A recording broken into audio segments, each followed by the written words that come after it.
himself. It's not true. And that's precisely when we have to pay special attention and take extra care that we see the lie, even when he doesn't. Finally, dear readers, this story does contain scenes depicting addiction, violence, and verbal and physical abuse of a child, and references to death. Middle of April, 1986. Part 1. Being Good. 1. I know what's real and what's made up. What's real is me sitting in the main office waiting for the principal in this uneven chair that's got Legos stuffed under the cushions and teeter-totters if I breathe too fast. Almost messed up the drawing I'm doing on the back of my social studies test. What's real is I'm in bad trouble. About 15 minutes ago, I was in class taking a test. My teacher, Mr. Sargent, knows I'm bad at tests, but he makes me take them anyway. Kimaya sometimes lets me copy off hers, except Mr. Sargent made us sit in alphabetical order today, because he said that's how they do it in the real world. I was alone with the words, but I wasn't crying. That's not why my eyes were wet. It was because I had to read about Black history on glaring, angry white pages, boiling the words alive. President Abraham Lincoln freed the slaves. Free. Like the words wanted to be. They wanted to move, pop, vibrate, like people tell me I do when they catch me imagining too hard. Ping-panging like bees slamming into a window until it breaks. Or they do. The dragon didn't teach me to be cruel, so I let the words go. I almost didn't have time to be sad before they exploded off the page and took my breath away. I imagined the words turning into a swarm of sprites, who the dragon says are too tiny to see until they light up like sparks from the bad outlet in my bedroom. The sprites made neon blue figure eights. The air shaded to soupy fog poured over slippery jungle vines. I made believe they'd been growing for 1,000 years.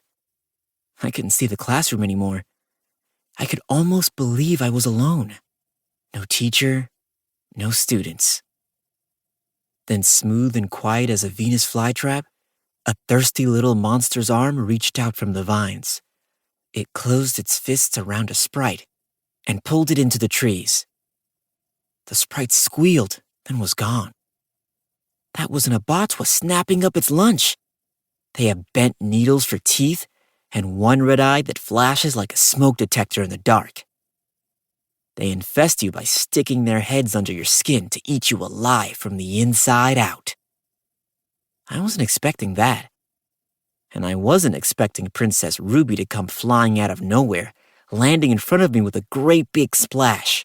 Bare feet covered in mud, red dress all tattered at the edges, red barrettes and blackbird feathers stuck up in her hair that's wild as she is. She grabbed me by the cheeks with her dirty hands and shouted in my face. Or maybe she was speaking in her normal voice, but her question was so terrible and big, it became the loudest thing I'd ever heard. The A-train running through my head, banging my bones together. Charles, what happens when dragons die? I jumped to my feet. Quit it, Ruby. You play too much. But Ruby wasn't there anymore. I wasn't in a jungle. I was standing in my classroom, and my desk was flipped over, and my social studies test was covered in messy drawings. Everybody was looking at me and going, "Ooh." Mr. Sargent stomped over, shouted in my face, and sent me to the office. To this chair. So now, I'm waiting to see Principal Weidman. Bad trouble. I'm not mad at Ruby for 3 reasons. First, she's my best friend. You forgive best friends. Maybe she says things to make me mad, but she's loyal, fun, and good in a fight. Second, it wasn't her fault. I know why I jumped like that. All day, I've had this awful feeling, like I swallowed something small and metal in my sleep.